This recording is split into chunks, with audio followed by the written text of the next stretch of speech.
मुझे लग रहा था कि भारतीय जनता पार्टी किसान परिवार के लोगों को काफी हद तक मौका देगी, तो ये किसान परिवार के लोगों को धीरे धीरे दरकिनार किया जा रहा था। प्रदेश सरकार केंद्र सरकार के इशारे पर चलती रही है। कांग्रेस छोड़ के भारतीय जनता पार्टी में आए और मैं समझता हूँ जितना कांग्रेस ने उन लोगों को दिया, अगर ऐसे कोई दूसरे लोगों को दिया होता तो एक इतिहास बनता। भारतीय जनता पार्टी से उनको क्या डर था, ज्वाइन करने के लिए उनके लिए मजबूरी बनी। राजस्थान में नागौर और नागौर में कुचेरा एक राजनीति का बहुत बड़ा केंद्र रहा। जब आप अपने गांव में विकास नहीं करवा सकते तो फिर जिले के लोग ऐसे कैसे सोच रख सकते हैं कि भाई वो अपने जिले में विकास कराएंगे। सबसे पहले स्वागत है आपका और आपको बधाई भी कांग्रेस पार्टी में पुनः ज्वाइन होने पर। धन्यवाद सर, मेरा सबसे पहला सवाल है आपसे। आप पहले कांग्रेस में थे, फिर कुछ समय के लिए बीजेपी में भी गए और उसके बाद वापस कांग्रेस ज्वाइन कर ली। तो सर, बीजेपी छोड़ने का मुख्य कारण क्या रहा? आपने सही कहा कि मैं कांग्रेसी था। काफी अर्से तक हमने कांग्रेस में काम किया। सभी जनप्रतिनिधि बड़े नेताओं से अच्छे हमारे ताल्लुकात थे, लेकिन किसी कारणवश मुझे कांग्रेस को त्याग पत्र देकर भारतीय जनता पार्टी ज्वाइन की। और मुझे अपेक्षा थी कि भारतीय जनता पार्टी में रहकर हम नागौर जिले में किसानों का, युवाओं का, बेरोजगारों का और हर तबके के लोगों को हम कुछ न कुछ भला करेंगे।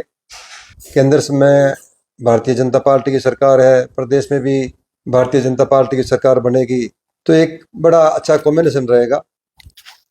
हमने भारतीय जनता पार्टी में काम शुरू किया। जैसे तैसे चुनाव नजदीक आ रहे थे, भारतीय जनता पार्टी की कमान भी किसान के परिवार के लोगों से जुड़े हुए लोगों को दी गई थी। लेकिन जिस तरह से धीरे धीरे चुनाव आए तो ये किसान परिवार के लोगों को धीरे धीरे दरकिनार किया जा रहा था। और फिर जब चुनाव की बारी आई तो उसमें मुझे लग रहा था कि भारतीय जनता पार्टी किसान परिवार के लोगों को काफी हद तक मौका देगी, लेकिन ये मामला ज्यादा लंबा नहीं चला और वो अपने हमेशा जिस परिपाटी से काम कर रही थी उस परिपाटी से ही उन लोगों ने राजस्थान प्रदेश में भारतीय जनता पार्टी के टिकट वितरण किए।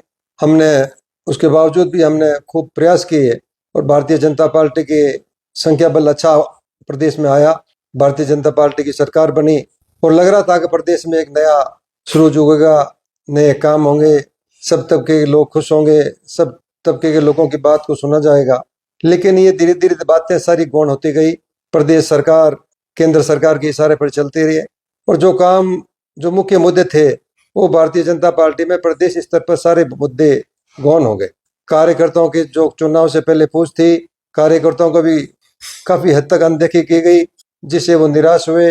वो अपने गाँव में जाकर अपने जो भी मतदाता थे उनके जो काम करने के जो वायदे किए थे वो पूरे खरे, कार्यकर्ता भी खरे नहीं उतरे। और कार्यकर्ता खरे जब उतरते हैं जब भारतीय जनता पार्टी की सरकार में प्रदेश में जिले स्तर पर उनकी पूछ हो। लेकिन मुझे नहीं लगा कि इस तरह से भारतीय जनता पार्टी ने कार्यकर्ताओं को पूछा, उनके कामकाज पे ध्यान दिया और आज के हालात ये बन गए कि प्रदेश के में हर तबके के लोग भारतीय जनता पार्टी से नाराज होते जा रहे हैं। जी, कांग्रेस में पुनः शामिल होने का निर्णय आपके अनुसार विभिन्न परिस्थितियों में लिया गया है, तो आप मुख्य किन परिस्थितियों को मानते हैं जिनको लेकर आपने वापस कांग्रेस ज्वाइन की? कांग्रेस से जब मैंने आपको बताया कि हमने कांग्रेस छोड़ी तो किसी कारण से हमने भारतीय जनता पार्टी ज्वाइन की। जब हमने वापस दोबारा कांग्रेस ज्वाइन की तो जिन मुद्दे पर हमारी नाराजगी थी उन मुद्दे पे हमारे राजस्थान के बड़े नेताओं से, जनप्रतिनिधियों से बात हुई, उसका निवारण हुआ। हम कांग्रेस में रहकर कांग्रेस को मजबूती से हर क्षेत्र में, चाहे निकाय चुनाव हो, चाहे पंचायत चुनाव हो, चाहे आने वाले विधानसभा चुनाव हो, चाहे लोकसभा चुनाव हो, हम साथ में मिलकर अपने राजस्थान प्रदेश में एक कांग्रेस का जिताकर बहुत बड़ा संदेश देंगे। आपके बीजेपी में जाने के बाद कुछ नागौर के बड़े नेता भी बीजेपी में गए और उसके बाद आपने वापस कांग्रेस ज्वाइन कर ली, तो उन विषयों पर आपके क्या विचार हैं? नहीं, ऐसा कुछ नहीं है कि कोई कांग्रेस छोड़ के भारतीय जनता पार्टी में आए और मैं उनके आने से मैं वापस भारतीय जनता पार्टी को त्याग पत्र दे के कांग्रेस ज्वाइन कर लूं। मैं उस बात पर इतना ही कहना चाहूंगा कि जो लोग नागौर जिले से जुड़े हुए कांग्रेसी नेता थे, उन्होंने कांग्रेस के नेताओं ने, कांग्रेस पार्टी ने उनको क्या कुछ नहीं दिया। हर क्षेत्र में उनको नागौर जिले में, प्रदेश में उनको आगे रखा। जहां जरूरत हुई कांग्रेस पार्टी ने जहां जहां तक काम पड़ा उनकी मदद की। जहां उनको विधानसभा चुनाव लड़ना था, जी उन्होंने उनको टिकट दिया, जिताने के कांग्रेस पार्टी ने उनका प्रयास किया। मैं समझता हूं जितना कांग्रेस ने उन लोगों को दिया, अगर ऐसे कोई दूसरे लोगों को दिया होता तो एक इतिहास बनता और वो कांग्रेस के उनके 7 पीढ़ी परिवार भी उनको कांग्रेस को छोड़ के अलग नहीं होती। और अब जब वो कांग्रेस छोड़ के भारतीय जनता पार्टी में जो भी लोग गए, पता नहीं मेरे को कि वो कांग्रेस पार्टी ने क्यों छोड़ी, भारतीय जनता पार्टी से उनको क्या डर था जिससे उनको भारतीय जनता पार्टी के लिए ज्वाइन करने के लिए उनके लिए मजबूरी बनी। और मजबूरी बनी तो फिर उनको अपने जो भी बातें आप सामने थी तो उनको क्लियर करना चाहिए था, भारतीय जनता पार्टी के सामने क्लियर करना चाहिए था, कांग्रेस पार्टी के सामने क्लियर करना चाहिए था कि हमारी ये मजबूरी हो गई था, इस मजबूरी से हम कांग्रेस छोड़ रहे हैं, इस मजबूरी से हम भारतीय जनता पार्टी ज्वाइन कर रहे हैं।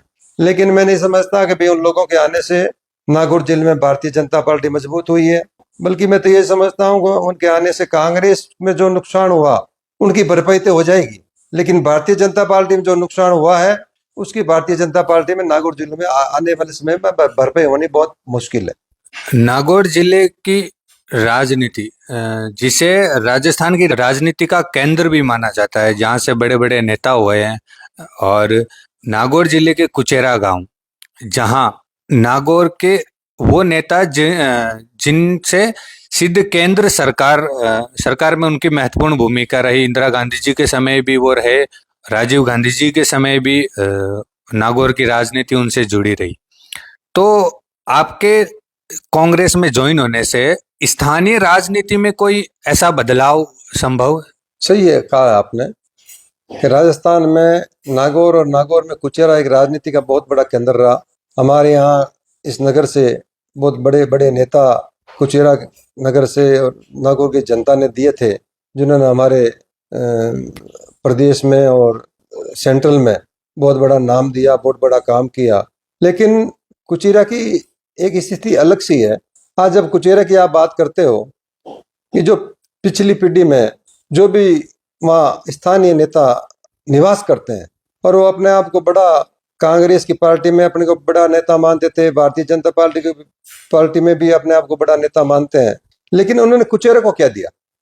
कुचेरा आज से सालों पहले सेकेंडरी स्कूल थी जो 40-40 किलोमीटर के लोग वहाँ बोर्ड की परीक्षा देने आते थे, वहाँ पढ़ने आते थे।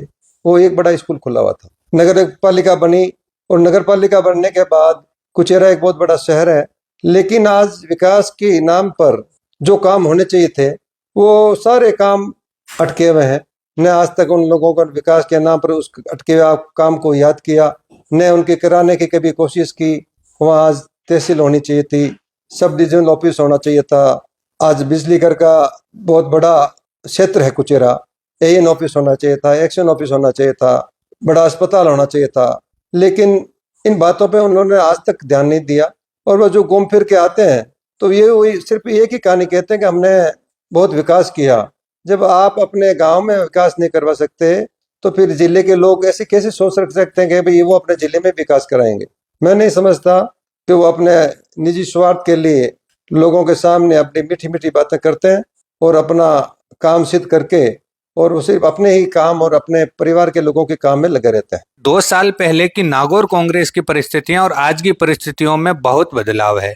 तो आप सबसे बड़ा महत्वपूर्ण कौन सी चुनौती को मानते हैं नागौर कांग्रेस को लेकर? विधानसभा चुनाव में भी हमने खींवसर उपचुनाव हुए थे, उसमें कांग्रेस में भीतरघात देखी गई थी। खींवसर विधानसभा में सबसे मजबूत जो सेकंड नंबर पार्टी है वो कांग्रेस थी, लेकिन इन चुनाव में मात्र 5,000 के आसपास वोट आए हैं, जो किसी एक निर्दलीय उम्मीदवार भी उनसे ज्यादा ले सकता है। तो क्या परिस्थितियां रही खींवसर विधानसभा में?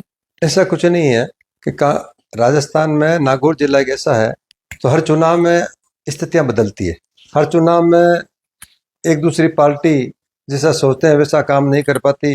लेकिन ये बात सही है कि नागौर कांग्रेस का गढ़ रहा है और जो कांग्रेस पार्टी का सोच था कि भाई हम नागौर में कांग्रेस को कैसे मजबूत करें, नागौर में विधानसभा की सीटें कैसे आगे आए, लेकिन कहीं न कहीं कार्यशैली में काम करने में या कार्यकर्ताओं में कहीं न कहीं छोटी मोटी कमजोरी रही।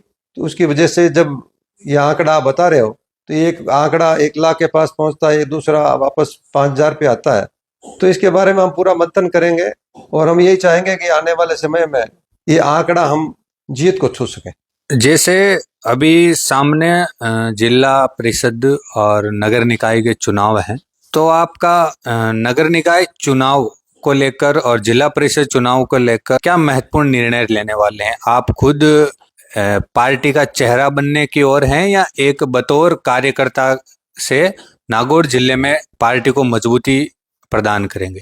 देखो, पंचायत बहुत बड़े चुनाव हैं, नगर निकाय के भी बड़े चुनाव हैं। ये सारे फैसले प्रदेश स्तर पर लिए जाएंगे और अलग अलग क्षेत्र में अलग अलग जो भी जनप्रतिनिधि है उनको ये कार्य सौंपा जाएगा कि भाई आप इस क्षेत्र में इस तरह का काम करोगे, आप पंचायत में करोगे या नगर पालिका में करोगे, आप जिला परिषद में करोगे, आप पंचायत समिति में करोगे। ये हम सब सामूहिक रूप से करेंगे, ये सामूहिक रूप से फैसला होगा। इसमें किसी एक आदमी का फैसला नहीं है कि हम पार्टी में सब मिलकर और प्रदेश स्तर पर बैठ के इसका फैसला करेंगे। आपके कांग्रेस ज्वाइन करने से नागौर जिले में कांग्रेस के जो युवा कार्यकर्ता हैं उनमें काफी एक जोश देखने को हमें मिला है। आज नागौर क्षेत्र में भी थे, तो वहाँ जिससे भी हमारी कई युवाओं से भी बात हुई तो उनका यही था कि इतने बड़े दिग्गज नेता ने वापस घर वापसी की है और जो भी युवाओं की मांगे हैं तो वो भी आपके सामने अब रखेंगे। तो उन युवाओं और नागौर जिले के समस्त कार्यकर्ताओं को आपका क्या संदेश है? सही है, युवाओं से मुझे बड़ा लगाव है और युवा मुझे बड़ा प्रेम और प्यार देते हैं। मैं उनके प्रेम और प्यार के अनुरूप उनके साथ रहता हूँ, उनके साथ खड़ा रहता हूँ। और युवाओं की बड़ी भी अलग अलग परिस्थितियां हैं। उनको उम्मीद है कि हम ऐसे आदमियों के ऐसी पार्टी से जुड़े हैं जो हमारी बात जिले लेवल पर प्रदेश में पहुंचा सके। आने वाले समय में हमें पार्टी में मौका मिले तो एक ये बड़ा विश्वास होता है कि भाई हम इनके साथ जुड़ने से ये हमारे काम के लिए, अब काम कितना हो या नहीं हो, विश्वास बड़ी चीज़ होती है। और हम प्रयत्न करते रहते हैं युवाओं के लिए कि जो वो हमको काम के लिए कहे, जहाँ हमको वो खड़ा रहने के लिए कहे, जहाँ हमें वो आने के लिए कहे, तो हम वहाँ उनके लिए तत्पर तैयार रहेंगे। और हमारे नागौर जिले में हम उम्मीद करते हैं कि युवा ही हमारी रीढ़ की हड्डी है और उनकी वजह से ही हमारी कांग्रेस पार्टी बहुत मजबूत होगी। धन्यवाद सर, बहुत बहुत अपना कीमती समय हमें देने के लिए। नमस्कार।